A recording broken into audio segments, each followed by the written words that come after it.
Hello there, my name is Badger, and today we're going to discuss mostly unknown cut content in your beloved video game, Grand Theft Auto 3. To start this video off, let's take a look again at the first ever preview of the game, which we already covered in one of my older videos in the past. Why are we looking at this again? Well, it turns out I missed one interesting detail in this sentence, where the author of this article teased us with a so-called enemy-specific insult button. Unfortunately, there's no such button in the final version of the game, but we can actually try to guess what it could be. The first clue lies with the previous game, where we have a similar button. Thanks to this button, we can burp and fart. And yes, I know that sounds ridiculous, but here's how it works in GTA 2. The second clue lies within GTA 3 itself, and yes, we're going to talk about Claude's bad habit of giving the middle finger to police officers and ordinary drivers who are honking at us. As you know, we have absolutely no power over this hand gesture in the game, and it's up to Claude if he wants to flip the bird or not. But what if that enemy-specific insult button could actually provoke Claude to show this gesture when we wanted to? If that was the case, it would probably look something like this. I think we can agree that this does look pretty funny, but at the same time, it would be as pointless as farting and burping in GTA 2. And speaking of those bodily functions, what if we're wrong and if Claude could actually do those things instead? Unfortunately, we'll never know for sure. While we're here, I want to thank Firehead for helping me to activate various cut content in this game and for helping me make this video. I also want to thank Nick007J and Op for the help and support. You guys rock. Did you know that this game has an unused opcode with the strange name of Drop Mine, which has something to do with a car mine? Yeah, that's right. As soon as we activate this promising opcode, the game creates a pickup of a yellow barrel, which is internally called a car mine. If you thought you could pick it up, then you were wrong because it doesn't work in this way. If you thought that it would detonate from an impact with a car, then you were wrong there too, or at least in this situation. So what kind of car mine is that? Well, it turns out if the game spawned this mine while the player was on foot, then it will remain inactive. But as soon as the player enters a car, it will become armed. Starting from this very moment, it will explode either from a direct impact with a car or by itself after about 10 seconds. Now, you might agree when I say that this works rather strangely, but this is how the developers coded it to work. But the question remains, what could these mines be used for? Personally, I think that this opcode wasn't meant for us. I mean, what would be the use of having an ability like this to leave deadly traps behind our car? Of course, it sounds super fun to do, but not in the vanilla game. If you would ask me, then I personally think that this opcode was probably made for a cut mission, where we would have to pursue a bad guy who is dropping barrels of explosives into the path of the player. Why do I think so? It's all about the next opcode in order with the name of Drop Nautical Mine, which creates a pickup of a blue barrel, or should I say, a nautical mine. If you didn't know, this opcode is used during the mission Gone Fishing, where we had to deal with Ray's former partner because he thought that he was a rat. While you're chasing this poor fellow on the boat, he is dropping these nautical mines in our path and we have to avoid them. This is why I thought that there was a similar mission but involving car mines. Sadly, this mysterious mission didn't survive to the final game, and this is probably why the opcode remains unused. Speaking of a nautical mine, have you ever wondered why they don't explode from gunshots during the chase? As a matter of fact, they only explode after 10 seconds or from the impact with the boat. However, it wasn't always like that in the game. According to this unused function, the player had an ability to detonate these barrels from a gunshot. It doesn't work in the final version because it's disabled, and I probably know the answer as to why. You see, if we re-implement this cut feature, then this mission becomes very simple and boring. There's absolutely no challenge in destroying these barrels as soon as they spawn because we're already shooting all the time from the Predator, which has machine guns on board. Sometimes the barrel even explodes very close to his boat and it helps us fill the damage meter even faster than usual, making this mission much easier, which is likely why the developers decided to get rid of this feature. Another interesting scrapped idea was teased in the massive IGN article How Smart is the AI?, which, to your consideration, was posted almost half a year before the game even went out. Once again, the detail is hidden in this one tiny sentence which claims if you get rid of a person in this game and a pet sees you, he or she will run to the nearest phone and call the police. Sounds intriguing, right? Sadly, this idea of pets calling the police is absent in the final game. However, the code from this feature is still presented within the game, but sadly in a broken state. Thanks to Erosion, who managed to trace this feature down and fix it, we can actually take a look at it. As Erosion had told me, the developers had fully coded the first part of this feature, that if the pedestrians saw a crime, they would flee to the nearest payphone to inform the police about the crime they saw, and it worked like this.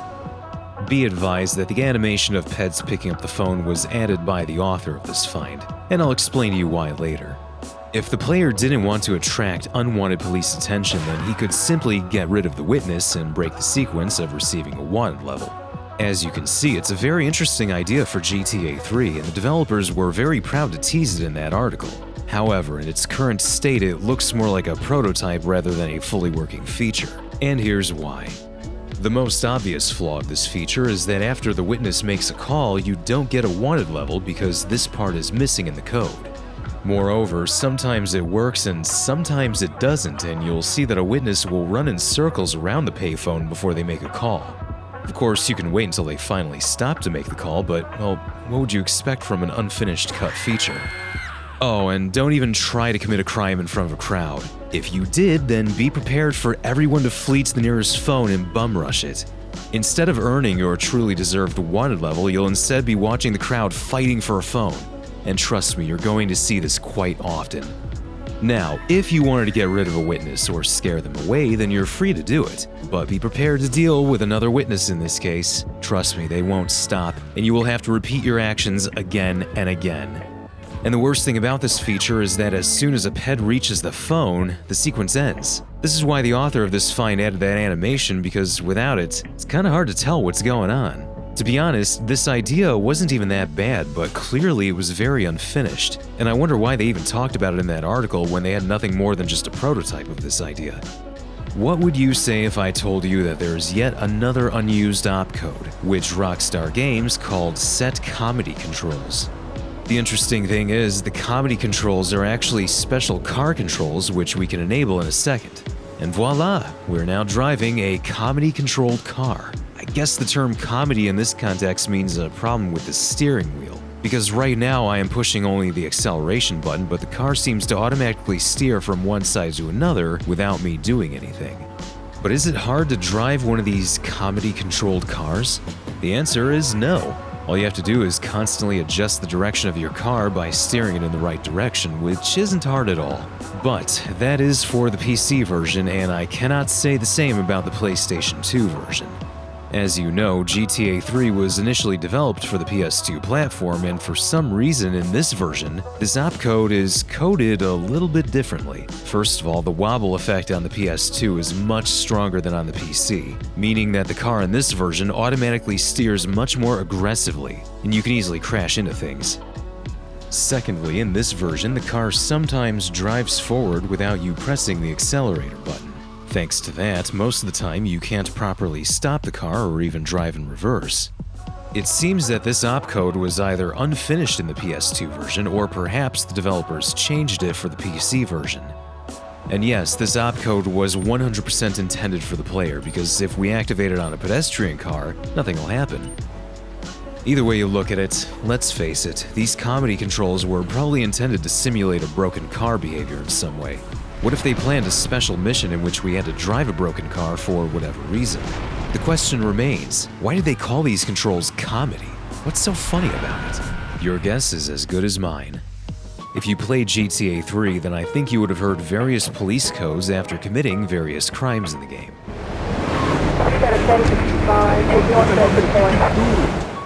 There you just heard Code 65, which means auto theft in this game. But how do I know this? Well, I just opened the leaked list which was used by Rockstar Games to master the main sound bank in this game. According to this leaked file, and of course to the game code, the developers also had an idea to punish people for running a red light. What's more interesting is that this crime is coded to have code 9 on the police dispatch. You don't ever hear it, nor do you receive a punishment for running a red light. Do you know why? The truth is, the game doesn't have any clue where the player is breaking this rule, meaning that you could ignore all the traffic lights in the city and get no punishment at all. But it seems that it wasn't always like that in this game. In addition to this, the developers also wanted to punish people for speeding, which isn't a crime in the final version of the game either. Or is it? Turns out the game does register this violation, and you will occasionally hear the corresponding police code over the police radio under this circumstance. If the player makes the cop jump out of the way while in pursuit, then there's a high chance that you'll hear the dispatcher announce a 1048. This is 1048, in West Wichita Garden. Yes, that's right, the crime code you heard is actually assigned to the speeding crime in the game, and it has nothing to do with the speeding term. Do you know what's more strange? If you repeat that action again, then sometimes you will hear a different code, which would be reckless driving under code 29. This is 1029, in Northwest Wichita Garden. To sum things up, there was once an idea to punish players for running red lights and speeding, but sadly, or fortunately, depending on how you look at it, neither of these traffic violations were implemented in the final version of the game. Let's face it, the load screens in this game are boring. And to avoid being blamed for making such a strong statement, I'll just say that they weren't always meant to be so boring, and here's why. According to PlayTM Magazine issue number 82, when we loaded the game, we were treated to a series of interesting adverts for products that range from dog food to ammunition, and it was going to be a really cool way to promote these fictional companies and goofy services in the GTA universe. Luckily for us, they even showed us one of these load screens in this article, and it features the famous dog food company in GTA 3. And you know what? Apparently, these adverts were maintained by Love Media, which is owned by Donald Love, making this feature a cool reference to the game's lore. On the other hand, I haven't found any other load screens in any material I had apart from finding the same dog food load screen in the official Brady Games PC guide. So I started to wonder, what if an ad with ammunition on a load screen looked like this? The store that helped beat communism. If that's the case, then this can be found in the official GTA 3 Flash Animation website, which has more of these possible load screen ads. Perhaps we could also be greeted with an advertisement for 1555 I Sue You, which according to the lore helped you sue anyone for anything, and maybe you'll win too. It's also possible that you would be greeted with an advertisement for the restaurant belonging to Tony Cipriani's mother, which features glittering reviews of the establishment. Or maybe you'd be treated to a huge hint about their future game in a Francis International Airport load screen. But that's not all. You can find more possible ads for load screens in the official manual of the game, starting with a revolutionary way of saving your marriage from Fernando Martinez, to buying pets from petsovernight.com with a little delivery in a box directly to your door. Not to mention that some of the older adverts look quite different here. As you can see, we can endlessly speculate about this topic. We don't know for sure what ads would have been featured, but it would have been really cool to see. By the way, don't forget that the PlayStation 2 version has, in total, 24 different load screens, and most of them don't even have a background image. What if these replace 24 goofy in-game ads? What could possibly be a reason for getting rid of them? I would actually like to know the answer to that. And while we're here, I want to present to you an extra tidbit. This is how the loading screen looked during E3 2001. Kinda strange, especially seeing that old GTA 3 logo, right? If you didn't know, this logo for some reason was left in the files of the PC version of Vice City. I think we all remember the well-known taxi driver odd job mission, where we have to take passengers from point A to point B while earning some extra cash by doing so. In other words, it's a simple and relaxing activity, but according to the leaked mission sources, this side job wasn't always so relaxing. First, let's take a look at the old text strings left in the sources, which indicate that this mission was quite toxic towards the player. In the final version, if you take a passenger to their destination in time, the game will tell you that you're out of time, and the mission fails. But in an earlier version, instead of telling you something in a neutral form, the game would flat out tell you that you suck, and suck was written in capital letters. Not a nice thing to hear about the job you're doing. And here's another one. If you try to pick someone up in a badly damaged car, the game tells you that it's trashed and prompts you to repair it, which makes sense, right? Earlier, this text string actually belonged to a passenger who was not being very nice about the condition of your car. And to understand the seriousness of this situation, the game ended the sentence with 2 exclamation marks. So if you were trying to enjoy this mission, if you kept on messing up, the game would keep on verbally abusing you. But to be honest, it wasn't so bad in comparison with the fact that this mission was also going to be a lot more dangerous. In the final version of the game, if you damage your cab badly enough, your passenger immediately bails out, leaving you with the text that your passenger fled in terror. But in an earlier version, the game told you that the taxi was trashed, and according to this unused code, your passenger would have been very eager to beat the crap out of you for trying to kill them in a car accident. And if he or she manages to throw you out from the car, then the mission fails. This whole sequence can easily be re-enabled in the final game. The funny thing is, the game didn't even care who your passenger was. Even if you picked up an old granny and trashed your car during the ride, she won't just flee in terror, she will try to kill Claude with her grocery bags. I don't know about you, but it does look quite crazy, and I wonder why this behavior was cut from this mission. But then not all removed or changed things in this mission were insane. For instance, there was a special switch taxi timer opcode planned for the side mission. Thanks to these leaked mission sources, we can easily bring it back, and this is how it worked. As soon as you pick up a passenger while they're sitting in your car, each and every single in-game minute, the game will pay you $1. It'll end as soon as they exit your car, and it obviously works like a fare meter. Maybe the developers decided to get rid of this in favor of the fixed prices for taking people to the right place. It would be a logical answer, unless we didn't know about GTA 2. As some of you may already know, GTA 2 has no official taxi driver mission, but if you drive a taxi, then sometimes pedestrians will enter your car and you'll be paid for it, just like with the unused opcode in GTA 3. Since there's no destination point, you can drive where you want and eventually the passenger will bail out. After that, the payment will end. Who knows? Maybe GTA 3 in the early days had a similar system, or maybe it was indeed another way of earning cash in this mission. Do you know what bothers me more? According to the leaked mission sources, the taxi driver mission also had some kind of special sub-missions within it, and at least one of them could be activated if you were seeking fares in the red light district. Sadly, not much is known about it, but apparently our goal was to give a ride to a special pedestrian. What was so special about this pet or these missions is unfortunately a mystery. And now let's talk about a cut Easter egg, which you can only find on the first rare European version of GTA 3 on the PlayStation 2, which, to remind you, was rushed and shipped to the mastering factories by mistake, having more pre-cut features than any other version we have. If you didn't know about it, then I would highly recommend watching this video that you see on your screens right now. Anyway, this cut Easter egg I was talking about involves this Male 01 pet, which in this particular version sometimes says this specific quote. I designed the PS2.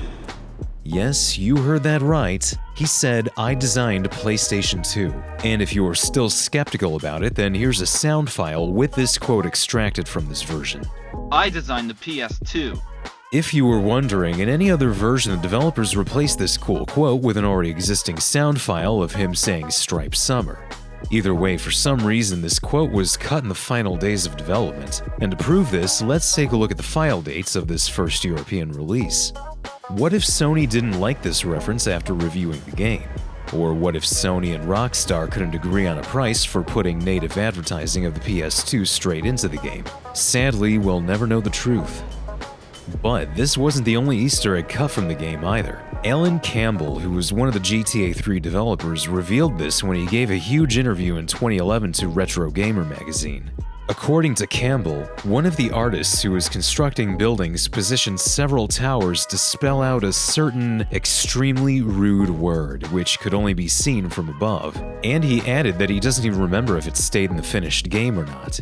The truth is, it did not make it, and it was probably removed for a good reason.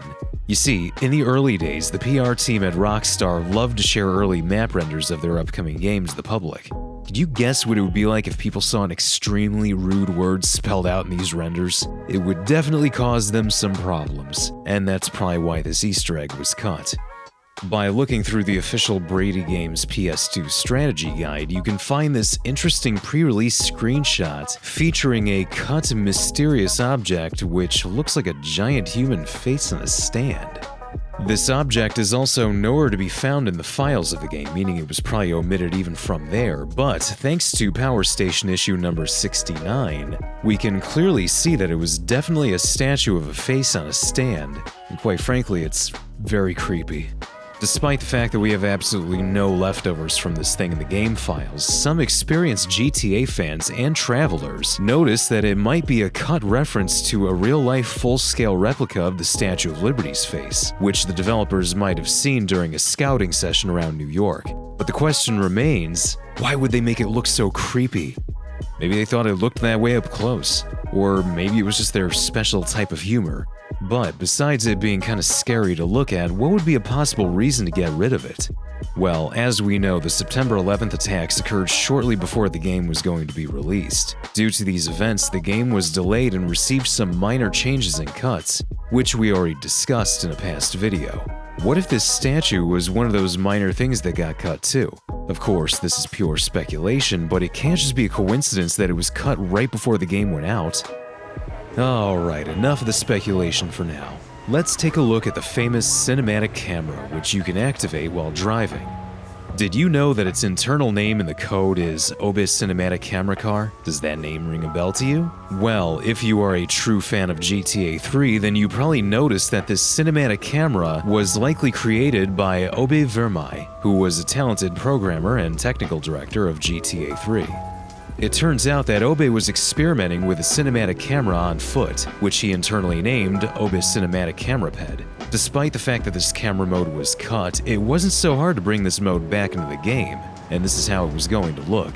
You might say that it looks quite decent, but in reality it feels very unfinished. As soon as the camera changes its position, Claude will suddenly go in a direction that you didn't want him to. In other words, every single time the camera angle changes, you'll have to adjust the direction of where you're going, and it isn't very convenient to play like this. And if you're shooting while doing this, then be prepared to suffer from total disorientation. The camera flies from one corner to another like crazy, so yeah. Basically, the biggest problem with this camera mode is its inconvenience, and the bugs of course. What you saw to this very moment was a slightly fixed version of this mode. In reality, one of these cameras for some reason uses its car camera counterpart, and thanks to this flaw it doesn't even follow Claude when it should. But overall, there's nothing to be surprised at. Looks like Obe eventually realized that the cinematic camera on foot was a failure and dropped the idea very early on. I think you already know that there are lots of places with parked cars around the city. Internally, these places are called car generators. And according to the leaked sources, there were going to be several more car generators around Portland. Let's have a look at them. For instance, there was going to be a parked Idaho in St. Mark's near the Mafia Sentinel behind Tony's restaurant. I wonder who would take an Idaho if a Mafia Sentinel is sitting right next to it. It would clearly be a better car to use. In Trenton, right next to the Perennial, there was going to be a parked Manana. Fun fact, both of these cars could be seen parked in this spot in the video preview from Playzone magazine, meaning that the Manana was cut very close to the game's release. In Trenton, near the Sawmill and next to the Rumpo, there was going to be a mule appearing here too. Interestingly enough, you couldn't spot both of these vehicles at the same time like in this footage. You could either spot the mule here or the Rumpo with an alarm. It has something to do with a spawn point collision. A little bit further away, at the taxi depot near the cabbie, there was going to be a spawn point for an ordinary taxi. Due to the previously mentioned spawn point collision, you could either spot the taxi or the cabbie, but not both of them at the same time. And lastly, at this bus depot, there was going to be a third coach that would appear. Funny thing is, it also had an alarm on board, and to be honest, 3 buses in this one place was probably more than enough. As you can see, the developers, for some reason, had to remove 5 different car generators in Portland. And that kinda sucks because even small details like this added more life in this dark and cruel city. For more videos on GTA beta content, recent news, and other stuff, be sure to check out my channel here on YouTube, Badger Goodger. And don't forget to follow Vadim and I on Twitter. This has been Badger, and I hope you have a wonderful day out there. Peace.